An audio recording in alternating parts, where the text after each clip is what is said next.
ಮಾನ್ಯ ಪ್ರಧಾನಮಂತ್ರಿ ನರೇಂದ್ರ ಮೋದಿ ಅವರ ವಿರುದ್ಧ ಏನು ಸಚಿವರಾದಂಥ ಶಿವರಾಜ್ ತಂಗಡಗಿ ಅವರು ಮೊನ್ನೆ ಯಾರು ಪ್ರಧಾನಿ ಮೋದಿ ಅವರ ಒಂದು ಘೋಷಣೆಯನ್ನು ಕೂಗ್ತಾರೆ ಅಂಥ ಯುವಕರಿಗೆ ಕಪಾಳ ಮೋಕ್ಷ ಮಾಡಬೇಕಂತ ಒಂದು ಹೇಳಿಕೆಯನ್ನು ಕೂಡ ಕೊಟ್ಟಿದ್ದರು. ಅದೇ ಥರನಾಗಿ ಇಂದು ವಿಜಯಪುರ ನಗರದಲ್ಲಿ ಅಂದರೆ BJP ಪಾರ್ಟಿ ಆಫೀಸಿನಲ್ಲಿ ಜಿಲ್ಲಾ ವಕ್ತಾರರಾದಂಥ BJP ಜಿಲ್ಲಾ ವಕ್ತಾರರಾದಂಥ ಸಂಜಯ್ ಪಾಟೀಲ್ ಕನ್ಮಡಿಯವರು ಕೂಡ ಒಂದು ಸಚಿವರಾದಂಥ ತಂಗಡಿಯವರ ವಿರುದ್ಧ ಕಿಡಿಯನ್ನು ಕರೆದಿದ್ದಾರೆ. BJP ಕಾಂಗ್ರೆಸ್ಸಿಗರಿಗೆ ಒಂದು ಸೋಲುವ ಭೀತಿ ಇದೆ. ಆ ಒಂದು ನಿಟ್ಟಿನಲ್ಲಿ ಮಾನ್ಯ ಪ್ರಧಾನಮಂತ್ರಿಯವರನ್ನು ಏಕವಚನದಲ್ಲಿ ಮಾತಾಡೋದಾಗಿರ್ಬೋದು ಮತ್ತು ಯಾರು ಮಾನ್ಯ ಪ್ರಧಾನಮಂತ್ರಿಯವರಿಗೆ ಜೈಕಾರ ಕೂಗ್ತಾರೆ ಅವರ ವಿರುದ್ಧ ಕಪಾಳ ಮೋಕ್ಷ ಮಾಡಬೇಕು ಅನ್ನೋ ಒಂದು ಹೇಳಿಕೆಯನ್ನು ಖಂಡಿಸಿ ಇಂದು ವಿಜಯಪುರ ನಗರದಲ್ಲಿ ಪತ್ರಿಕಾಗೋಷ್ಠಿಯನ್ನು ಮಾಡಿದ್ದಾರೆ. ಇವತ್ತು ವಕ್ತಾರ ಆದಮೇಲೆ ಒಂದು ಮೊದಲನೇ ಪತ್ರಿಕಾಗೋಷ್ಠಿ. ಮೊದಲ ನಮ್ಮ ಕೈಗಾರಿಕಾ ದ್ರಾಕ್ಷಿ ರೈತರನ್ನು ಉದ್ದೇಶಿಸಿ ಪತ್ರಿಕಾಗೋಷ್ಠಿಯನ್ನು ಮಾಡಿದ್ವಿ. ರೈತ ಮೋರ್ಚಾ ಆದಮೇಲೆ ಒಂದು 2-3 ಸಲ ತಮ್ಮ ಜೊತೆ ನಾವು ಸಮಯವನ್ನು ಕಳೆದಿದ್ವಿ. ಇವತ್ತಿನ ಪತ್ರಿಕಾಗೋಷ್ಠಿಯಲ್ಲಿ ಬಹುಮುಖ್ಯವಾಗಿ ಹೇಳೋದು ಏನಪ್ಪಾ ಅಂದ್ರೆ, ಕಾಂಗ್ರೆಸ್ ಪಕ್ಷದವರು ಯಾವ ರೀತಿ ಮಾತಾಡಕತ್ತಾರಪ್ಪ ಅಂತ. ಇದೇನಂತಾರಲ್ಲ, ಹಿರಿಯಕ್ಕನ ಚಾಳ ಮನೆಯವರಿಗೆಲ್ಲ ಅಂತ. ಹಂಗೆ ಸೋನಿಯಾ ಗಾಂಧಿ ಅವರು ಮೊದಲು ಅದಕ್ಕೆ ಪಾಯ ಹಾಕಿದ್ರು, ಮೌತ್ ಕಾ ಸೌದಾಗರ್ ಮೋದಿ ಅಂತ. ಅದಕ್ಕೆ ಪೂರಕವಾಗಿ ಸನ್ಮಾನ್ಯ ಮುಖ್ಯಮಂತ್ರಿಗಳು ಸಿದ್ದರಾಮಯ್ಯ ಅವರು ಅವಾಗ ಸಾವಿನ ವ್ಯಾಪಾರಿ ಮೋದಿಯವರು ಪ್ರಧಾನಿ ಆದ್ರೆ ರಕ್ತದ ಓಕಳಿ ಆಗ್ತದಂತ. ಈಗ ದೊಡ್ಡವರ ಹಂಗೆ ಹೇಳಿದಾಗ ಮತ್ತೆ ಇನ್ನು ಕೆಳಗಿನವ್ರದ್ದು ಏನು ಸರ್ತಿ ಸಾಲಿನಲ್ಲಿ ನಿಂತು ಹೇಳಕ್ ಪ್ರಾರಂಭ ಮಾಡ್ಬಿಟ್ರಿ ಎಲ್ಲ. ಇವತ್ತು ನೋಡ್ರಿ, ಯಾವ ಮಟ್ಟಕ್ಕೆ ಪದ ಬಳಕೆ ಮಾಡಬೇಕನ್ನುವಂಥ ಸಂಸ್ಕೃತಿ ಕೂಡ ಇಲ್ಲ. ಇವತ್ತು ಸನ್ಮಾನ್ಯ ಕನ್ನಡ ಮತ್ತು ಸಂಸ್ಕೃತಿ ಇಲಾಖೆ ಸಚಿವರು ಶಿವರಾಜ್ ತಂಗಡಗಿ ಅವರು, ಅವ್ರಿಗೇನು ಸಂಸ್ಕೃತಿ ಅನ್ನೋದು ಗೊತ್ತಿಲ್ಲ, ಸಂಸ್ಕಾರ ಗೊತ್ತಿಲ್ಲ ಅಂತ ನನಗನ್ನಿಸ್ತು. ಮೈಕ್ ಮುಂದೆ ನಿಂತಾಗ ಹೆಂಗೆ ಮಾತಾಡ್ಬೇಕು ಅನ್ನೋದು ಒಂದು ಪದ್ಧತಿ ಇದೆ, ಒಂದು ಚೌಕಟ್ಟನೆ ಮಾತಾಡ್ಬೇಕು. ಇವತ್ತು ವಿಶ್ವ ನಾಯಕ ಮೋದಿಯನ್ನು ಎಲ್ಲರೂ ಹೊಗಳುವಂಥ ಸಮಯದಾಗ ಇವರಲ್ಲಿ ಏನು ಬಂಡವಾಳ ಇಲ್ಲ, ಬಾಯಿಗೆ ಬಂದಂಗೆ ಮಾತಾಡೋಕೆ ಚಾಲು ಮಾಡಿ. ಮೊನ್ನೆ ನಡೆದ ಕಾರ್ಯಕ್ರಮದಾಗ ಹೇಳ್ತಾರ, ಯುವಕರಿಗೆ ಕಪಾಳ ಮೋಕ್ಷ ಮಾಡಬೇಕು, ಮೋದಿ ಅಂದವ್ರಿಗೆ ಯುವಕರಿಗೆ ಕಪಾಳ ಮೋಕ್ಷ ಮಾಡಬೇಕು. ಇವ್ರ ಬ್ಯಾನರ್ದಾಗ ನೋಡ್ರಿ ಮಹಾತ್ಮ ಗಾಂಧಿ ಫೋಟೋ ಇರ್ತದೆ, ಮಾತೆತ್ತಿದ್ರೆ ಅಹಿಂಸೆ ಮಹಾತ್ಮ ಗಾಂಧಿ ಅಂತ.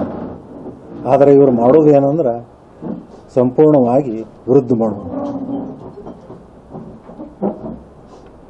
ಯಾವುದೋ ಲೈನಲ್ಲಿ ಅಂತ ಏನೂ ಇಲ್ಲ ಮಾತಾಡೋರು. ಇದು ಯಾಕೆ ಹಾಕದಪ್ಪ ಅಂತಂದ್ರೆ ಅವರಲ್ಲಿ ಜನರ ಬಳಿ ಹೋಗಿ ನಾನು ಹಿಂಗೆ ಮಾಡಿ ಅಂತ ಹೇಳಕ್ಕೆ ಏನು ಬಂಡವಾಳ. ಅವರು 5 ದಶಕದಾಗ ಏನು ಮಾಡಿದ್ರು ನಾವು 1 ದಶಕದಾಗ ಮಾಡಿ ತೋರಿಸಿ. ಎಲ್ಲ ಕ್ಷೇತ್ರದಾಗ ಇವತ್ತು ಶಿಕ್ಷಣ ತಗೋರಿ, ಇವತ್ತು ಕೃಷಿ ಕ್ಷೇತ್ರದಲ್ಲಿ ತಗೋರಿ, ಸ್ಟಾರ್ಟಪ್ಗಳನ್ನು ಉದಾಹರಣೆ ಹೇಳ್ತೀವಿ.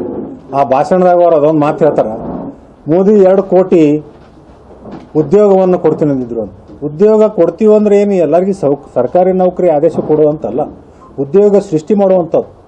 ಇಡೀ ದೇಶಾದ್ಯಂತ ಏನು ಪದವೀಧರರು ಎಲ್ಲ ಶಿಕ್ಷಣ ಮುಗಿಸಿ ಹೊರಗೆ ಬರ್ತಾರ, ಅವರಿಗೆ ಎಲ್ಲಾದರೂ ಒಂದು ಉದ್ಯೋಗ ಸಿಗಬೇಕನ್ನುವಂಥದ್ದು ಒಂದು ವಾತಾವರಣ ನಾವು ಕ್ರಿಯೇಟ್ ಮಾಡುವಂಥದ್ದು ಮಾಡಿ. 2014ಕ್ಕೆ 350 ಸ್ಟಾರ್ಟಪ್ಗಳಿದ್ದು. ಇವತ್ತು ಮೊನ್ನೆ ಸ್ಟಾರ್ಟಪ್ಗಳ ಮಹಾಕುಂಭ ಮೇಳ ಮಾಡಿದಾಗ ಎಷ್ಟು ಬಂದು ಗೊತ್ತಂದ್ರೆ 1.5 ಲಕ್ಷ ಸ್ಟಾರ್ಟಪ್ಗಳು ಬಂದು. ಇದು ಏನು ತೋರಿಸ್ತದಪ್ಪ ಅಂತಂದ್ರೆ ನಮ್ಮ ಸರ್ಕಾರ ಸನ್ಮಾನ್ಯ ಮೋದಿಯವರು ಯಾವ ರೀತಿ ಕೆಲಸ ಮಾಡ್ಯಾರ ಅನ್ನುವಂಥದ್ದು ತೋರಿಸ್ತದೆ. ಮುಂದೆ ಇನ್ನೊಬ್ಬರು ಸಚಿವರು ಮಾತಾಡ್ತಾರೆ, ರೈತರ ಬಗ್ಗೆ ಮಾತಾಡ್ತಾರೆ. ಇನ್ನೊಬ್ಬರು ಸಚಿವರು ನಮ್ಮ ಪಕ್ಕದ ಜಿಲ್ಲೆಯವರು ಖರ್ಗೆ ಸಾಹೇಬ್ ಅವ್ರ ತಂದೆಯವರಲ್ಲಿ ಕೂತು ಹೇಳ್ತಾರ, ಮೋದಿಯವರು ವಿಷ ಸರ್ಪ ಅಂತ ಹೇಳ್ತಾರೆ. ಅವರು ಚಿರಂಜೀವಿಯಲ್ಲಿ ಮಂತ್ರಿಗಳು ಹೇಳ್ತಾರ, ಚೋರು ಗುರು ಚಾಂಡಾಳ ಶಿಷ್ಯ ಅಂತ. ಯಾರಿಗೆ ಚೋರ್ ಅಂತೀವಿ, ಯಾರಿಗೆ ಚಾಂಡಾಳ ಅಂತೀವಿ ಅನ್ನುವಂಥ ಸ್ವಲ್ಪ ಆದರೂ ಈ ಪರಿಕಲ್ಪನೆ ಬೇಡ. ನಿಮಗೊಂದು ವಿಷಯ ಹೇಳ್ತೀನಿ ನಾನು. ನಮ್ಮ ಭಾರತೀಯ ಜನತಾ ಪಕ್ಷದ ಸಂಸ್ಕೃತಿಗೆ ಕಾಂಗ್ರೆಸ್ ಪಕ್ಷದ ಸಂಸ್ಕೃತಿ ಹೆಂಗದ ನೋಡಿ. ಮೊನ್ನೆ ನಮ್ಮದೊಂದು ಕಾರ್ಯಾಗಾರ ಮಾಡಿದ್ವಿ. ಹೊಸವಾಗಿ ನಿಯುಕ್ತಿಯಾದ ಎಲ್ಲ ವಕ್ತಾರರು ಹಾಗೂ ಮಾಧ್ಯಮ ಸಂಬಂಧಪಟ್ಟ ಸಂಚಾಲಕರು, ಸಹ ಸಂಚಾಲಕರು ಒಂದು ಕಾರ್ಯಾಗಾರ ಮಾಡಿದಾಗ ರಾಷ್ಟ್ರೀಯ ಮುಖ್ಯ ವಕ್ತಾರರು, ರಾಜ್ಯ ಮುಖ್ಯ ವಕ್ತಾರರು ಎಲ್ಲ ಬಂದಾಗ ಅವ್ರು ನಮ್ಗೆ ಏನು ಹೇಳಿದ್ರಪ್ಪ ಅಂತಂದ್ರೆ, ನಿಮ್ಮ ಮಾತಿನಲ್ಲಿ ಹಿಡಿತವಿರಲಿ, ಟೀಕೆ ಮಾಡುವುದು ಬೇರೆ, ಎದಕ್ಕೆ ಟೀಕೆ ಮಾಡಬೇಕು, ಹೆಂಗೆ ಮಾತಾಡಬೇಕು ಅನ್ನೋ ಪದ್ಧತಿ ಅದ, ಆ ಒಂದು ಲಕ್ಷ್ಮಣ ರೇಖೆ ನೀವು ಎಂದೂ ದಾಟಬಾರ್ದು ಅಂತೇಳಿ ನಮಗೆ ತಿಳಿಸಿ ಹೇಳಿ ಕಳಿಸಿ. ಆದರೆ ಇವರು ರಾಷ್ಟ್ರೀಯ ವಕ್ತಾರರು, ಮೊನ್ನೆ ಟೀಕೆ ತಾವು ಗಮನಿಸಿರ್ಬೋದು. ಇವತ್ತ ಹಿಮಾಚಲ ಪ್ರದೇಶದಾಗ ಒಂದು ಮಂಡಿ ಅಂತ ಒಂದು ಕ್ಷೇತ್ರ, ಲೋಕಸಭಾ ಕ್ಷೇತ್ರ ಹೆಡ್ ಕ್ವಾರ್ಟರ್. ಮಂಡಿ ಅಂದ್ರೆ ಏನಪ್ಪಾ ಅಂದ್ರೆ, ನಮ್ಮ ಕನ್ನಡದಾಗ ನಾವು ಅನುವಾದ ಮಾಡಿದಾಗ ಮಾರುಕಟ್ಟೆ, ಅಥವಾ ಸಾಮಾನ್ಯವಾಗಿ ಮಾತಾಡೋದಾದ್ರೆ ಬಜಾರ್ ಅಂತ. ಮಂಡಿಗೆ ನಮ್ದ ಶ್ರೇಷ್ಠ ಕಲಾವಿದೆ ಕಂಗನಾ ರಣಾವತ್, ಅವಳನ್ನ ಭಾರತೀಯ ಜನತಾ ಪಕ್ಷದ ಅಭ್ಯರ್ಥಿ ಅಂತ ಹೇಳಿ ನಾವು ಘೋಷಣೆ ಮಾಡಿ. ಸುಪ್ರಿಯ ಶ್ರೀನಾಥಿ ಅಂತ ಹೇಳಿ ಸಾಮಾನ್ಯ ಕಾರ್ಯಕರ್ತರಲ್ಲ, ರಾಷ್ಟ್ರೀಯ ವಕ್ತಾರೆ. ರಾಷ್ಟ್ರೀಯ ವಕ್ತಾರೆ ಅಂದ್ರೆ ಯಾವ ಘನತೆಯಿಂದ ಮಾತಾಡಬೇಕು, ಎಷ್ಟು ಅಚ್ಚುಕಟ್ಟಾಗಿ ಮಾತಾಡಬೇಕು ಅನ್ನುವಂಥದ್ದು ನಮಗೆಲ್ಲ ಗೊತ್ತದ, ಅವ್ರಿಗಂಕೂ ಏನು ಗೊತ್ತಿಲ್ಲ. ಅವರ ಒಂದು ರಣಾವತ್ತೊಂದೊಂದು ಫೋಟೋ ತಗೊಂಡು ಇನ್ಸ್ಟಾಗ್ರಾಮು ಹಾಗೂ ಬೇರೆ ಬೇರೆ ಸಾಮಾಜಿಕ ಜಾಲತಾಣಗಳಲ್ಲಿ ಫೋಟೋ ಹಾಕ್ತಾರ, ಕೆಳಗೆ ಏನು ಬರೀತಾರೆ ಅಂತ ನನಗೆ ಹೇಳೋಕ್ಕೂ ಭಾಳ ಕೆಟ್ಟ ಅನಿಸ್ತದೆ, ನೋವಾಕ. ಮಂಡಿ ಮೇ ಕ್ಯಾ ಭಾವ ಚಲ್ ರಹಾ ಹೈ. ಇವತ್ತು ಒಬ್ಬ ಕಲಾವಿದೆ ಬೇರೆ ಬೇರೆ ಆಕೆಗೆ ಸಂಬಂಧಪಟ್ಟ ಯಾವ ಪಾತ್ರಕ್ಕೆ ಅನುಗುಣವಾಗಿ ಆಕೆ ಬಟ್ಟೆ ಧರಿಸಿರ್ತಾಳೆ. ಇವತ್ತು ಒಬ್ಬಕ್ಕೆ ತಂಗಿಯಾಗಿ ಪಾತ್ರ ಮಾಡ್ತಾಳ, ತಾಯಿಯಾಗಿ ಮಾಡ್ತಾಳ, ಸೊಸೆಯಾಗಿ ಮಾಡ್ತಾಳ, ವಿದ್ಯಾರ್ಥಿಯಾಗಿ ಮಾಡ್ತಾಳ, ವೇಶ್ಯೆಯಾಗಿ ಮಾಡ್ತಾಳ, ಹಾಗೂ ವಿಲನ್ ಆಗಿ ಮಾಡ್ತಾಳ. ಅದೇ ರೀತಿ ಗ್ಲಾಮರಸ್ ಆಗಿರುವಂಥ ಬಟ್ಟೆಗಳನ್ನು ಧರಿಸಿ ಕೂಡ ಪಾತ್ರಗಳನ್ನು ಮಾಡಿರ್ತಾರೆ. ಆದರೆ ಒಬ್ಬ ಮಹಿಳೆಯಾಗಿ ಇವರು ಮಾತಾಡೋದು ಸರಿ, ಆ ರೀತಿ ಪೋಸ್ಟ್ ಹಾಕ್ತಾರ. ಆಮೇಲೆ ಏನು ಕ್ಲಾರಿಫಿಕೇಶನ್ ಕೊಡ್ತಾರಪ್ಪ ಅಂತಂದ್ರೆ, ನನ್ನ ಇನ್ಸ್ಟಾಗ್ರಾಮ್ ಹ್ಯಾಂಡಲ್ ಮಾಡೋರು ಬಹಳಷ್ಟು ಜನರಿಗೆ ನಾ ಪಾಸ್ವರ್ಡ್ ಕೊಟ್ಟಿನಿ, ಅದು ಯಾರು ಪೋಸ್ಟ್ ಮಾಡ್ಯಾರ ನಂಗೆ ಗೊತ್ತಿಲ್ಲ ಅಂತ. ಒಬ್ಬ ರಾಷ್ಟ್ರೀಯ ಪಕ್ಷದ ರಾಷ್ಟ್ರೀಯ ವಕ್ತಾರೆ ಇಷ್ಟು ಬೇಜವಾಬ್ದಾರಿಯಾಗಿ ಒಬ್ಬ ಹೆಣ್ಣಿನ ಬಗ್ಗೆ ಮಾತಾಡ್ತಾರಪ್ಪ ಅಂತಂದ್ರೆ, ಇವ್ರ ಪಕ್ಷ ಯಾವ ಮಟ್ಟಕ್ಕೆ ಕುಸಿದದ, ಯಾವ ಮಟ್ಟಕ್ಕೆ ಇವ್ರು ಇಳಿದಾರ ಅನ್ನೋದು ಇಲ್ಲಿ ತೋರಿಸ್ತದೆ. ಇದಕ್ಕೆ ಪೂರಕವಾಗಿ ಮತ್ತೆ ಇನ್ನೊಬ್ರು ಗುಜರಾತಿನ ಕಾಂಗ್ರೆಸ್ ಮುಖಂಡರು ಅವರೊಂದು ಸಾಮಾಜಿಕ ಜಾಲತಾಣದಾಗ ಹಾಕ್ತಾರೆ, ಇದೇ ಪೋಸ್ಟಕ್ಕೆ ರೀಪೋಸ್ಟ್ ಮಾಡಿ ಹಾಕ್ತಾರೆ. ಅದನ್ನ ಬಾಯಿಲಿ ಹೇಳಕ್ಕೆ ಹೋಗಂಗಿಲ್ಲ. ಮಂಡಿ ಮೇ RAN ಅಂತ ನನ್ನ ಬಾಯಿಲಿ ಹೇಳಕ್ಕೆ ಹೋಗಂಗಿಲ್ಲ. ಅಷ್ಟ ಕನಿಷ್ಠ ಪದ ಬಳಕೆ ಮಾಡುವಂಥ ಕಾಂಗ್ರೆಸ್ ನಾಯಕರು. ಇವ್ರಿಗೆ ಏನಾಗ್ಯದಪ್ಪ ಅಂತಂದ್ರೆ, ಇವರಲ್ಲಿ ಏನು ಬಂಡವಾಳ ಇಲ್ಲ, ಏನು ಕೆಲಸನೂ ಮಾಡಿಲ್ಲ. ಅದಕ್ಕೆ ಕೊನೆಯ ಅಸ್ತ್ರ, ಎಲ್ಲ ಅಸ್ತ್ರಗಳು ಮುಗಿದ ಮೇಲೆ ಕೊನೆಯ ಅಸ್ತ್ರ ಏನಪ್ಪ ಅಂದ್ರೆ ಇಂಥ ಚಿಲ್ಲರೆ ಮಾತಾಡೋಕ್ಕೆ ಹೋಗಿ. ಯಾವತ್ತೂ ರಾಜಕಾರಣದಾಗ ಟೀಕೆ ಟಿಪ್ಪಣಿಗಳು ಇರ್ತಾವೆ. ವಿರೋಧ ಪಕ್ಷದವರು ಹಂಗೆ ಮಾಡೋದು. ಇವತ್ತು ನಮ್ಮ ವಿರೋಧ ಯಾರೇ ಇದ್ದರೂ ನಾವು ವಿರೋಧನ ಮಾಡಲೇಬೇಕು. ಅದಕ್ಕೂ ಅದ್ರ ಒಂದು ಚೌಕಟ್ಟು ಬಿಟ್ಟು ನಾವು ಮಾತಾಡಿದ್ರೆ ಏನು ತೋರಿಸ್ತದಪ್ಪ ಅಂತಂದ್ರೆ, ಎಲ್ಲ ರೀತಿ ಇವ್ರು ಕುಗ್ಗಿ ಹೋಗ್ಯಾರ, ಇವರಿಗೆ ಸೋಲ ಇವ್ರ ಕಣ್ಣು ಮುಂದೆ ಕಾಣ್ಲಕ್ಕತ್ತದ ಅನ್ನುವಂಥದ್ದು ನನಗನ್ನಿಸ್ತದೆ. ಇವರ ಇಂಡಿ ಗ್ರೂಪಿನ ಇನ್ನೊಬ್ಬ ಸದಸ್ಯ DMKನ ಪಶುಸಂಗೋಪನಾ ಒಬ್ಬ ಸಚಿವ ಅನಿತಾ ಸುಬ್ರಹ್ಮಣ್ಯಮ್ಮ, ಏನು ತಮಿಳುನಾಡಿನ ಪಶುಸಂಗೋಪನಾ ಸಚಿವ, ಅವ ಹೇಳ್ತಾನೆ ಮೋದಿಯವರ ತಾಯಿ ಬಗ್ಗೆ ಮಾತಾಡ್ತಾನೆ. ಕಾಮರಾಜರ ವಿಷಯ ತಗೊಂಡು ಮೋದಿಯವರ ಭಾಷಣ ಮಾಡಿದಾಗ ಮೋದಿಯವರ ತಾಯಿ ಬಗ್ಗೆ ಇವ್ರದ್ದು ಏನು ಕೂಟ, ಇವ್ರದ್ದು ಏನು ಪಕ್ಷ. ಯಾವಾಗಲೂ ಒಂದು ಪಕ್ಷಕ್ಕೆ ಒಂದು ಒಳ್ಳೆ ಮಿಷನ್ ಇರಬೇಕು, ಒಂದು ಒಳ್ಳೆ ವಿಷನ್ ಇರಬೇಕು. ಇವ್ರಿಗೆ ಎರಡೂ ಇಲ್ಲ. ಇವ್ರಿಗೆ ಕಾರ್ಯಕ್ರಮನೂ ಇಲ್ಲ, ಗುರಿನೂ ಇಲ್ಲ. ಇವರು ದಿಕ್ಕ ಬೇರೆ ಕಡೆ ಹೊಂಟುಬಿಟ್ಟು. ಯಾಕಪ್ಪ ಅಂತಂದ್ರೆ, ಎಲ್ಲಿ ಹೋದಲ್ಲಿ ಮೋದಿಯವರ ಕಾರ್ಯಕ್ರಮದ ಬಗ್ಗೆ ಗುಣಗಾನ ಆಗಕತ್ತದ. ಯುವಕರು ಸಂಪೂರ್ಣವಾಗಿ ಮೋದಿಯವರ ಪರವಾಗದ. ಇವತ್ತು ಹೊಸ ಮತದಾರ ಸುಮಾರು 2 ಕೋಟಿ ಮತದಾರ ಅದ. ಸಂಪೂರ್ಣವಾಗಿ 2 ಕೋಟಿ ಮತದಾರರು ಮೋದಿ ಅನ್ನಕತ್ತಾರ. ಅದು ಇವ್ರಿಗೆ ನೋವಾಗ್ಯದ. ಅದಕ್ಕೆ ಶಿವರಾಜ್ ತಂಗಡಗಿ ಆ ಒಂದು ಸ್ಟೇಟ್ಮೆಂಟ್ ಕೊಡ್ತಾರೆ. ಇವತ್ತು ಸಾಮಾನ್ಯವಾಗಿ ಎಲ್ಲೇ ನೋವಾದ್ರೆ ನಾವು ಮೇಲಿನವ್ರ ಕಡೆ ಹೋಗ್ತೀವಿ. ಇವತ್ತು ರಾಜ್ಯದ ಮುಖ್ಯಮಂತ್ರಿಗಳ ಬಳಿ ಹೋಗಪ್ಪೇನೇ ಇಲ್ಲ, ಯಾರು ಹೋಗಪ್ಪಿಲ್ಲ. ಹಾಗಾಗಿ ಯಾಕಂದ್ರೆ ಅವ್ರ ಭಾಷೆನೂ ಅವರು ಹಳಿ ತಪ್ಪಿಬಿಟ್ಟಾರೆ.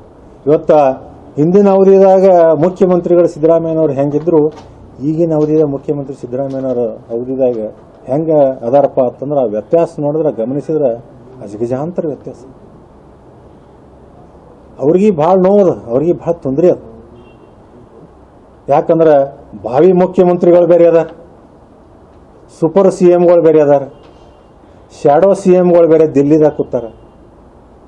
ಸಂಪೂರ್ಣ ಕಂಟ್ರೋಲ್ ಅದ, ಅವ್ರಿಗೆ ಕಂಟ್ರೋಲ್ ತಪ್ಪಿಬಿಟ್ಟು ಅವ್ರು ಹೇಳ್ತಾರ ಭಾರತೀಯ ಜನತಾ ಪಕ್ಷದವ್ರ ಮನೆ ಹಾಳಾಗಲಿ ಅಂತ. ಇವತ್ತು ನಾ ಸನ್ಮಾನ್ಯ ಹಿರಿಯರ ಕೇಳಕ್ಕೆ ಇಚ್ಛೆ ಪಡ್ತೀನಿ. ಭಾರತೀಯ ಜನತಾ ಪಕ್ಷದ ಗುರುತಿಗೆ ಬಟನ್ ಒತ್ತಿದವರು 42 ಕೋಟಿ ಜನ, 42 ಕೋಟಿಗೂ ಅಧಿಕ, ಸುಮಾರು 42 ಕೋಟಿ ಜನ. ಸೊ 42 ಕೋಟಿ ಜನನು ಮನೆ ಹಾಳಾಗಬೇಕು ಅನ್ನುವಂಥದ್ದು ಇವ್ರದ್ದು. ಆ 42 ಪ್ಲಸ್ ಕೋಟಿ ಜನ ಕಮಲ ಚಿನ್ನಕ್ಕೆ ಬಟನ್ ಒತ್ತಿದ್ದು ಯಾಕಪ್ಪ ಅಂತಂದ್ರೆ ಮೋದಿಯವರ ಅಭಿವೃದ್ಧಿ ಕಾರ್ಯ, ಭಾರತೀಯ ಜನತಾ ಪಕ್ಷದ ವಿಚಾರಧಾರೆ, ಭಾರತೀಯ ಜನತಾ ಪಕ್ಷದ ಕಾರ್ಯಕ್ರಮ. ಇವರು ಮನೆ ಹಾಳಾಗಲಿ ಅಂತಾರ, ಇವ್ರ ಮನೆ ಹಾಳು ಮಾಡೋರು ಇವರು ದೇಶ ಕಟ್ತಾರ. ಇಂಥ ಮನಸ್ಥಿತಿ ಕಾಂಗ್ರೆಸ್ ಆಗ್ಯದ. ನಾವು ಭಾರತೀಯ ಜನತಾ ಪಕ್ಷದವರು ಇದನ್ನು ಉಗ್ರವಾಗಿ ಖಂಡಿಸ್ತೀವಿ. ಈಗ ಶಿವರಾಜ್ ತಂಗಡಿಗೆಯವರು ಒಂದು ಮಾತು ತಮ್ಮ ರಿಪ್ಲೈ ಕೊಟ್ಟರು. ಏನಪ್ಪ ಅಂತಂದ್ರೆ ನಾವು ಉತ್ತರ ಕರ್ನಾಟಕ ಭಾಷೆದಾಗ ನಾ ಸಾಮಾನ್ಯವಾಗಿ ನಾ ಹೇಳಿನಿ ಅಂತೇಳಿ. ಶಿವರಾಜ್ ತಂಗಡಿಗೆಯವರೇ, ನಾವು ಉತ್ತರ ಕರ್ನಾಟಕದವರೇ, ನಮ್ಮ ಭಾಷೆಯನ್ನು ಭಾಳ ಚಂದದು, ಬಳಕೆ ಮಾಡಬೇಕು, ಎಲ್ಲಿ ಮಾಡಬೇಕು ಅಲ್ಲಿ ಮಾಡಬೇಕು, ಮೈಕ್ ಮುಂದೆ ಕ್ಯಾಮ್ರಾ ಮುಂದೆ ಏನು ಮಾತಾಡಬೇಕು ಅಷ್ಟೇ ಮಾತಾಡಬೇಕು. ನಮ್ಮಲ್ಲಿ ಸಾಮಾನ್ಯವಾಗಿ ನಾವು ಉತ್ತರ ಕರ್ನಾಟಕದವ್ರ ಭಾಷೆ ನಾವು ಪ್ರಯೋಗ ಮಾಡಿದೀವಿ ಅಂತಂದ್ರೆ ಅದು ಮಾಧ್ಯಮದಾಗ ಹೋಯ್ತು ಅಂತಂದ್ರೆ ಅದರ ಪರಿಣಾಮ ಏನಾಗ್ತದೆ ಅನ್ನುವಂಥ ಗಾಂಭೀರ್ಯತೆ ಕೂಡ ಇಲ್ಲ. ನೀವು ಉತ್ತರ ಕರ್ನಾಟಕದವ್ರು ಅಂತ ಹೇಳ್ತೀವಿ, ನಾವು ಉತ್ತರ ಕರ್ನಾಟಕದವ್ರು, ನಾವು ಮಾತಾಡೋ ಶೈಲಿ ಬೇರೆ, ನೀವು ಮಾತಾಡೋ ಶೈಲಿ ಬೇರೆ. ಯಾಕೆ ಇದಕ್ಕೆ ಉತ್ತರ ಕರ್ನಾಟಕ ಪದ ಅನ್ನುವಂಥದ್ದು ನಾವು ತರ್ತೀರಿ ಯಾಕೆ ಅನ್ನುವಂಥದ್ದು ಈ ಪತ್ರಿಕಾಗೋಷ್ಠಿ ಮುಖಾಂತರ ಕೇಳಲಿಕ್ಕೆ ಇಚ್ಛೆ ಪಡ್ತೀನಿ. ಒಂದು ಮಾಧ್ಯಮದ ಮುಖಾಂತರ ನಾನು ಕೇಳ್ಕೊಳ್ಳೋದೇನಂದ್ರೆ, ಇನ್ನು ಹಿತವಾಗಿ ಮಿತವಾಗಿ ಕಾಂಗ್ರೆಸ್ ನಾಯಕರು ಮಾತಾಡ್ಬೇಕಂತೇಳಿ ನಾನು ವಿನಂತಿ ಮಾಡ್ಕೊತೀನಿ. ಇಲ್ಲ ಅಂತಂದ್ರೆ ನಾವು ಉಗ್ರವಾದ ಹೋರಾಟಕ್ಕೆ ಇಳಿಬೇಕಾಗ್ತದ, ನಾವಿನ್ನು ಸುಮ್ಮ ಕುಂಡ್ರುವುದಿಲ್ಲ ಅನ್ನುವಂಥದ್ದು ಒಂದು ವಿಷಯ. ಇನ್ನೂ ಒಂದು ಏನಪ್ಪ ಅಂತಂದ್ರೆ, ಈಗ ಒಂದು 2-3 ದಿವಸದಿಂದ ನಮ್ಮ ಕಾಂಗ್ರೆಸ್ ವಕ್ತಾರು ಹಾಗೂ NCP ವಕ್ತಾರು ಒಂದೆರಡು ವಿಷಯ ತೆಗೆದು, ಎಲೆಕ್ಟ್ರಾಲ್ ಬಾಂಡ್ ಅಂತ. ಇವ್ರಿಗೆ ಯಾಕೆ ನೋವಾಗ್ಯದಪ್ಪ ಅಂತಂದ್ರೆ, ಹಿಂದಕ್ಕೆ ವ್ಯವಸ್ಥೆ ಹೆಂಗಿತ್ತು ಅಂದ್ರೆ, ಈಗ ಸಾಮಾನ್ಯವಾಗಿ ಚುನಾವಣೆ ನಡಿಬೇಕಾದ್ರೆ ಗೊತ್ತಿದ್ದ ಸಂಗತಿ ಖರ್ಚಿನ ಒಂದು ಬಾಬತ್ತಿರ್ತದೆ. ಹಿಂದಕ್ಕೆ ಇವರು ರಾಜಕಾರಣ ಅಗದಿ ಜೋರು ಮಾಡೋ ಹೊತ್ನಾಗ ಹೆಂಗಿತ್ತಂದ್ರೆ ಎಲ್ಲೆಲ್ಲಿದೋ ದುಡ್ಡು ಬರ್ತಿತ್ತು, ಅದಕ್ಕೆ ಬ್ಲ್ಯಾಕ್ ಮನಿ ಅಂತಿದ್ದು. ಯಾರ್ಯಾರೋ ಎಲ್ಲೆಲ್ಲೋ ಕೊಡ್ತಿದ್ರು, ಯಾರಿಗೆ ಕೊಡ್ತಿದ್ರು ಗೊತ್ತಾಕಿದ್ದಿಲ್ಲ, ಎಷ್ಟು ಕೊಡ್ತಿದ್ರು ಗೊತ್ತಾಕಿದ್ದಿಲ್ಲ, ಹೆಂಗೆ ಕೊಡ್ತಿದ್ರು ಗೊತ್ತಾಕಿದ್ದಿಲ್ಲ. ಮುಂದೆ ಅದು ಎಷ್ಟು ಬಳಕೆ ಆಕೈತೆ ಅನ್ನೋದು ಲೆಕ್ಕಿಲ್ಲ. ಮುಂದೆ ಚುನಾವಣೆ ಆದಮೇಲೆ ಅದು ಯಾವ ರೀತಿ ಬೇರೆ ಕಡೆ ಅದು ಗುಂತಾವಣೆ ಹಾಕೋದು ಅನ್ನೋಸಕ್ಕೆ ಯಾರಿಗೆ ಹತ್ತಿರಲಿಲ್ಲ. ಅದಕ್ಕೆ ಸನ್ಮಾನ್ಯ ಅರುಣ್ ಜೇಟ್ಲಿ ಅವರು ಲೋಕಸಭೆದಾಗ ಒಂದು ಮಾತು ಹೇಳಿದ್ರು. ಇವತ್ತು ನಾವು ಸಾಮಾನ್ಯವಾಗಿ ನಾವು ನೋಡ್ತೀವಿ, ಅಭಿವೃದ್ಧಿ ಹೊಂದಿದ ಪ್ರಜಾಪ್ರಭುತ್ವ ದೇಶದಲ್ಲಿ ಫಂಡ್ ರೇಸಿಂಗ್ ಇವೆಂಟ್ ಅಂತ ಹೇಳಿ ಮಾಡ್ತಾರೆ. ಚುನಾವಣೆ ಅಭ್ಯರ್ಥಿ ಘೋಷಣೆ ಆದಮೇಲೆ ಪಕ್ಷದವ್ರು ಕೂಡಿ ಪ್ರತಿಯೊಂದು ಕಡೆ ಅಡ್ಡಾಡಿ ಫಂಡ್ ರೇಸಿಂಗ್ ಇವೆಂಟ್ ಅಂತ ಮಾಡಿ ಅದಕ್ಕೆ ಒಂದು ಖಾತೆಯನ್ನು ತೆರೆದು ಆ ಖಾತೆಗೆ ಚುನಾವಣೆಗೋಸ್ಕರ ಫಂಡ್ ರೇಸಿಂಗ್ ಇವೆಂಟ್ ಮಾಡಿ ಜಮಾ ಮಾಡ್ತಾರೆ. ಆ ಒಂದು ದಿಕ್ಕಿನಿಂದ ಇವತ್ತು ದುಡ್ಡು ಎಲ್ಲಿಂದ ಬಂತು, ಯಾರಿಗೆ ಬಂತು, ಖಾತೆಗೆ ಬರಲಿ, ಏನಿದ್ರು ಯಾರು ಕೊಟ್ಟಾರ ಅವ್ರ ಬ್ಯಾಲೆನ್ಸ್ ಶೀಟ್ದಾಗ ಎಲೆಕ್ಟ್ರಾಲ್ ಬಾಂಡದ ಎಷ್ಟು ಕೊಟ್ಟಾರ ಅನ್ನೋದು ಗೊತ್ತಾಗಲಿ ಅನ್ನುವಂಥ ದೃಷ್ಟಿಯಿಂದ ಅರುಣ್ ಜೇಟ್ಲಿ ಅವರ ಅವತ್ತು ಎಲೆಕ್ಟ್ರಾಲ್ ಬಾಂಡನ್ನು ಬಗ್ಗೆ ಮಾತಾಡಿದರು. ಅದೇ ರೀತಿ ಎಲೆಕ್ಟ್ರಾಲ್ ಬಾಂಡ್ಗಳು ಕೂಡ SBI ಮುಖಾಂತರ ಸಂಗ್ರಹಣೆ. ಇವತ್ತು ಭಾರತೀಯ ಜನತಾ ಪಕ್ಷದ ಎಲೆಕ್ಟ್ರಾಲ್ ಬಾಂಡ್ ಬಗ್ಗೆ ಇವ್ರು ಮಾತಾಡ್ತಾರ. ಇವರು ಇಂಡಿ ಕೂಟದ ಒಟ್ಟು ಎಲೆಕ್ಟ್ರಾಲ್ ಬಾಂಡ್ನ ಲೆಕ್ಕ ಹಾಕಿದಾಗ ಅದಕ್ಕೆ ಏನು ಉತ್ತರ ಕೊಡ್ತಾರೆ? ಅದು ಗೊತ್ತಿರಲಿಲ್ಲ. ಇವತ್ತು ರಾಷ್ಟ್ರೀಯ ಪಕ್ಷ ಇವತ್ತು ನಾವು 300+ ನಾವು MP ನಮ್ಗೆ ಇಷ್ಟು ಎಲೆಕ್ಟ್ರಾಲ್ ಬಾಂಡ್ ಮುಖಾಂತರ ದುಡ್ಡು ಬರ್ತದೆ. ಆದ್ರೆ ಇವರು ಸಣ್ಣ ಸಣ್ಣ ಪಕ್ಷ. ಇವತ್ತು ನಾವು TMC BRS ತಗೊಂಡಾಗ ಅವ್ರ ಅಂಕಿ ನೋಡಿದ್ರೆ ಶಾಕ್ ಆಗುವಂಥ. ಅದರ ಬಗ್ಗೆ ಯಾರು ಇಂಡಿ ಕೂಟದವ್ರು ಮಾತಾಡಿದ್ರು. ಆತ್ಮಾವಲೋಕನ ಮಾಡ್ಕೋಬೇಕು. ಯಾಕೆ ಎಲೆಕ್ಟ್ರಾಲ್ ಬಾಂಡ್ ತಂದೀವಿ, ಯಾವ ಉದ್ದೇಶಕ್ಕೆ ತಂದೀವಿ, ಈ ಒಂದು ವ್ಯವಸ್ಥೆಯನ್ನು ಸ್ವಚ್ಛ ಮಾಡೋ ಸಲುವಾಗಿ ನಾವು ತಂದೀವಿ ಹೊರತು ಇದು ಬ್ಲ್ಯಾಕ್ ಮನಿ ಇಲ್ಲಿ ಬಂದು ಚುನಾವಣೆದಾಗ ಅಡ್ಡ ತಿಡ್ಡ ಪ್ರಯೋಗ ಆಗಬಾರ್ದು ಅನ್ನುವಂಥದ್ದು ನಮ್ಮ ಉದ್ದೇಶ. ಅದಕ್ಕೆ ನಿಮ್ಮದೊಂದು ಏನದ ಅಂಕಿ ಸಂಖ್ಯೆ ನೀವು ನೋಡಿಕೊಂಡು ಮಾತಾಡ್ಬೇಕಂತೇಳಿ ನಮ್ಮ ಕಾಂಗ್ರೆಸ್ಸಿನ ಸ್ನೇಹಿತರು ಹಾಗೂ NCP ಸ್ನೇಹಿತರಿಗೆ ಈ ಪತ್ರಿಕಾಗೋಷ್ಠಿ ಮುಖಾಂತರ ನಾನು ಕೇಳ್ಕೊಳ್ಳೋಕೆ ಇಚ್ಛೆ. ಸರ್, ಈಗ ಶಿವರಾಜ್ ತಂಗಡಿಗೆ ಅವರು ಕಪ್ಪಾಳಿಗೆ ಹೋಗಿ ಮನೆ ಮನೆ ಬರೋರಿಗೆ ಚಪ್ಪಲಿಲೆ ಹೊಡೀರಿ ಅಂತ ಹೇಳಿದ್ರು. ಎಲ್ಲ ತಮ್ಗೆ ಗೊತ್ತಿರ್ಬೋದು, ಹಿಂದುತ್ವದ ಪ್ರಬಲ ಚಿಂತಕರು, ಹಿಂದುತ್ವವಾದಿಗಳು, ಹಿಂದುತ್ವ ಸಂಘಟನೆ ಪ್ರತಿಪಾದಕರು ಮುತಾಲಿಕ್ ಅವರು ಮೋದಿ ಹೆಸರು ಹೇಳ್ಕೊಂಡು ಮನೆ ಬರೋರಿಗೆ ಚಪ್ಪಲಿಲೆ ಹೊಡ್ರಿ ಅಂತ ಬಹಿರಂಗವಾಗಿ ಕರೆ ಕೊಟ್ಟಿರೋದು. ಸರಿ, ನಾವು ಭಾರತೀಯ ಜನತಾ ಪಕ್ಷದವರು, ನಾವು ಭಾರತೀಯ ಜನತಾ ಪಕ್ಷದ ಏನಾದ್ರು ಸಂಬಂಧಪಟ್ಟ ಹೇಳ್ತೀವಿ. ಎಲ್ಲಿ ಖಂಡಿಸ್ಬೇಕು ನಾವು ಖಂಡಿಸೇ ಇರ್ತೀವಿ ಸರ್. ನಾವು ಖಂಡಿಸಿಲ್ಲ ಅಂತಿಲ್ಲ, ಖಂಡಿಸೀವಿ.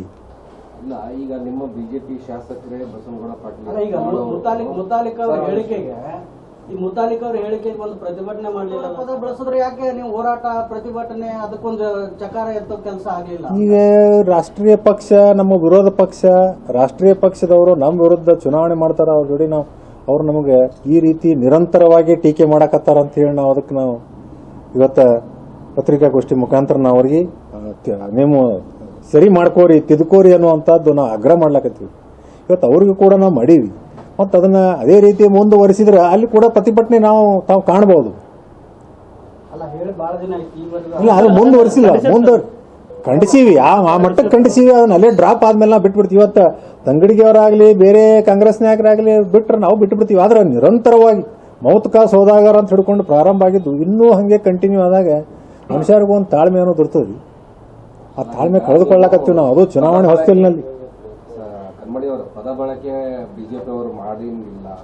ಮೊನ್ನೆ ತುಂಬಾ ತುಷ್ಟಕರವಾದಂತಹ ಒಂದು ಶಬ್ದನ ವೇದಿಕೆಯಲ್ಲೇ ಒಬ್ಬ ಜವಾಬ್ದಾರಿತ ಶಾಸಕರು, ನಗರ ಶಾಸಕರು ಬಸವನಗೌಡ ಪಾಟೀಲ್ ಯತ್ನಾಳ್ ಅವರು ಬಳಕೆ ಮಾಡ್ತಾರೆ ಒಂದು ಸಮುದಾಯದ.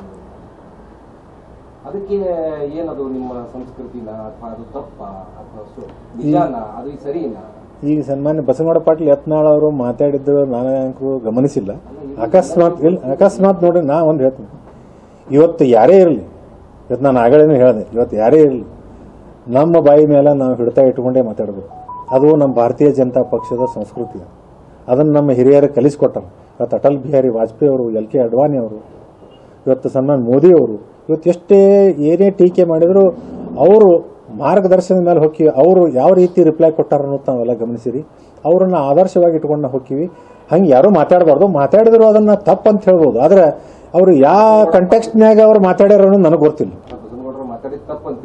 ಇಲ್ಲ, ಯಾವ ಕಂಟೆಕ್ಸ್ಟ್ನಾಗ ಅದು ಮಾತಾಡ್ಯಾರ, ಯಾರೇ ಇರಲಿ ಇವತ್ತು ಏನೇ ಆದರೂ ಮಾತಾಡ್ಬೇಕಾದ್ರೆ ಒಂದು ಕಂಟ್ರೋಲ್ನಾಗ ಇಟ್ಕೊಂಡು ಮಾತಾಡ್ಬೇಕು ಅನ್ನುವಂಥದ್ದು ನಮಗೆ ಹಿರಿಯರು ಹೇಳಿಕೊಟ್ಟಾರ. ಅದ್ರ ಪ್ರಕಾರ ನಾವು ಇವತ್ತು ನಾವು ಹಂಗಾರೆ ಆ ರೀತಿ ನಾವು ಹೆಜ್ಜೆ ಇಟ್ಕೊಂಡು ಹೊಂಟೀವಿ.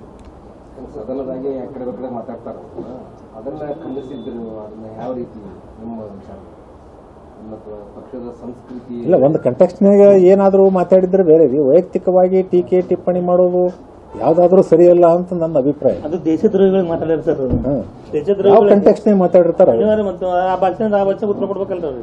ದೇಶದ್ರೋಹಿಗಳು ಆ ಭಾಷೆ ಬಳಕೆ ಮಾಡಬೇಕು. ಮತ್ತೆ ಅಲ್ರಿ, ಸ್ಪೀಕರ್ ಒಪ್ಕೊಂಡ್ರಲ್ರಿ ಇವ್ರಿಗೆ ಯತ್ನಾಳ್ ಮಾತಾಡಿದ್ರೆ ಅವರೇ ಹೇಳಿದ್ಮೇಲೆ ಅಲ್ಲ, ಆ ಭಾಷೆ ನಾವು ಕೂಡ ಬಳಕೆ ಮಾಡುವಂಗಿಲ್ಲ, ಯಾರು ಬಳಕೆ ಮಾಡುವಂಗಿಲ್ಲ. ಇಲ್ಲ, ಈಗ ಯಾವ ಕಂಟೆಕ್ಸ್ಟ್, ಈಗ ಇನ್ನೊಂದು ಏನಾಕತ್ ಸರ್, ಇನ್ನೊಂದು ಏನಾಕದ, ಒಮ್ಮೊಮ್ಮೆ ಆ ಈಗ ನಿಜ ಇತ್ತು, ದೇಶದ್ರೋಹದ ವಿಷಯ ಇತ್ತು, ಇವತ್ತು ಪಾಕಿಸ್ತಾನ ಜಿಂದಾಬಾದ್ ಅನ್ನುವಂಥ ವಿಷಯ ಇತ್ತು ಅಂದ್ರೆ ಮನುಷ್ಯನ ನೋವು ಆಕೈತಿ. ಆ ಒಂದು ಸ್ಪಾಟ್ನಾಗ ಮನುಷ್ಯ ಕಂಟ್ರೋಲ್ ಆಗಲ್ಲ. ಅಂಥವ್ರದ್ದು ಮಾತಾಡಿದ್ರೆ ಬೇರೆ. ಅದಕ್ಕೆ ಹೇಳಿದನ ಯಾವ ಕಂಟೆಕ್ಸ್ನಾಗ ಮಾತಾಡಿರ್ತಾರೆ ಅನ್ನೋದು ಇಂಪಾರ್ಟೆಂಟ್. ಆದ್ರೆ ಸುಮ್ಮನೆ ಒಬ್ಬ ಜಗತ್ತಿನ ಶ್ರೇಷ್ಠ ನಾಯಕ ಅನ್ನುವಂಥವ್ರ ಮೋದಿಗೆ ಇವರು ಅಗದಿ ಕೀಳವಾಗಿ ಎಲ್ಲರೂ ಮಾತಾಡ್ಕೊತ ಹೊಂಟ್ರ ಅದು ಸರಿಯಲ್ಲ ಅನ್ನುವಂಥದ್ದು ನಮ್ಗೆ ಶಿವಾಜಿ ಜಯಂತಿ ದಿವಸ ಇಲ್ಲೇ ಮಾಡ್ತಾ ಇರೋದು. ಏನಾಗಿದೆ ಅಂದ್ರೆ ಒಂದು ನಿಮಿಷ ಕೇಳ್ರಿ, ಎಲೆಕ್ಟ್ರಾಲ್ ಬಾಂಡ್ ತಗೊಂಡ ಮೇಲೆ ಕೂಡ ರೇಡ್ ಆಗಿದ್ದ ಉದಾಹರಣೆಗಳು ಸಾಕಷ್ಟಿವೆ. ಎಲೆಕ್ಟ್ರಾಲ್ ಬಾಂಡ್ ತಗೊಂಡಾದ್ಮೇಲೆ ಅವ್ರು ಪೇಮೆಂಟ್ ಜಾಸ್ತಿ ಮಾಡಿದ್ದಾರೆ ಮತ್ತೆ ಬಂದಾಗಿದೆ. ಅದನ್ನು ಹೇಳಕ್ಕಾಗ್ತದೆ ಸರ್. ಇವತ್ತು ಏನಾಕೈತಿ, ಇಡಿ ಅವರು ಇಂಡಿಪೆಂಡೆಂಟ್ ಇನ್ಸ್ಟಿಟ್ಯೂಷನ್. ಇವತ್ತು ಅವ್ರು ಎಲೆಕ್ಟ್ರಾಲ್ ಬಾಂಡ್ ಕೊಟ್ಟಾರ ಅಂತ ಹೇಳಿ ಅದನ್ನು ನಿಲ್ಲಿಸಬೇಕು ಅಂತ ಹೇಳಿ ನಾವು ಪಕ್ಷದವ್ರು ಹೇಳಿದ್ರೆ ಅದು ತಪ್ಪು. ನಾವು ಯಾವಾಗ ಇಂಟರ್ಫಿಯರೆನ್ಸ್ ಆಗಿಲ್ಲ. ನಾವು ಅವ್ರು ಎಲೆಕ್ಟ್ರಾಲ್ ಬಾಂಡ್ ಕೊಟ್ಟು ಅವ್ರು ಕೊಟ್ಟರ ಸರ್. ಎಲೆಕ್ಟ್ರಾಲ್ ಬಾಂಡ್ ಅಂದ್ರೆ ಈಗ ಎಲ್ಲಾ ಕಂಪನಿಯವರು ಇಂಡಿವಿಜುವಲ್ಸ್ ಕೊಟ್ಟರು. ಅಲ್ಲ ಸರ್, ಕೊಡ್ತಾರೆ.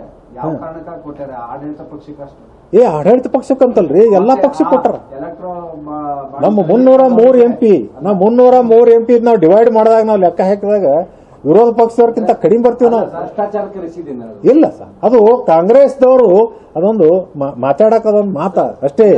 ನಾವು ಎಂದು ಇದು ಮಾಡಿದ್ರು ಏನು? ಸುಪ್ರೀಂ ಕೋರ್ಟ್ ಇದು ಎಲೆಕ್ಟ್ರಾಲ್ ಬಾಂಡ್ ಅಸಂವಿಧಾನಿಕ ಆಗಿದೆ ಅಂತ ಹೇಳಿದ್ ಸರ್. ಸುಪ್ರೀಂ ಕೋರ್ಟ್ ಹೇಳಿದ್ರಿ ಇದೊಂದು ಎಲೆಕ್ಟ್ರಾಲ್ ಬಾಂಡ್ ಅಸಂವಿಧಾನಿಕವಾಗಿದೆ ಅಂತ.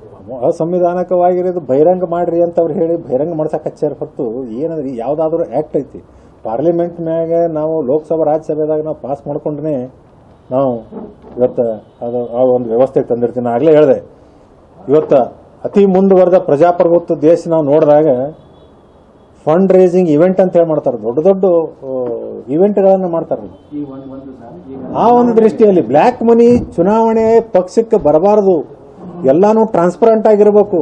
ಅವರು ಯಾರೇ ಕೊಟ್ಟರು ಅವ್ರ ಬ್ಯಾಲೆನ್ಸ್ ಶೀಟ್ನಾಗ ಅವ್ರು ಬರಬೇಕು ಅನ್ನುವಂಥ ದೃಷ್ಟಿಯಿಂದ ಇದನ್ನು ಮಾಡಿದ್ರು. चांदनी फंक्शन हॉल का बड़ा धमाका ऑफर, 15 साल पूरे होने की खुशी में 35% का डिस्काउंट। शादी, engagement, birthday party, anniversary, school gathering, राजनीतिक और सामाजिक फंक्शन जैसे और भी फंक्शंस के लिए चांदनी फंक्शन हॉल बेहतरीन क्वालिटी सर्विस और सुविधाओं के साथ अपने कामयाबी के 15 साल पूरे होने पर अब आपके लिए लाया है अपने किराए में धमाकेदार ऑफर, वह भी 35% डिस्काउंट और फ्री अट्रैक्टिव रूफ डेकोरेशन के साथ। तो देर किस बात की, आपके हर फंक्शंस के लिए संपर्क कीजिएगा। इनका पता है Chandni function hall, doctor BR Ambedkar stadium के करीब, APMC रोड, बीजापुर, या स्क्रीन पर दिए गए नंबर्स पर कॉल करें।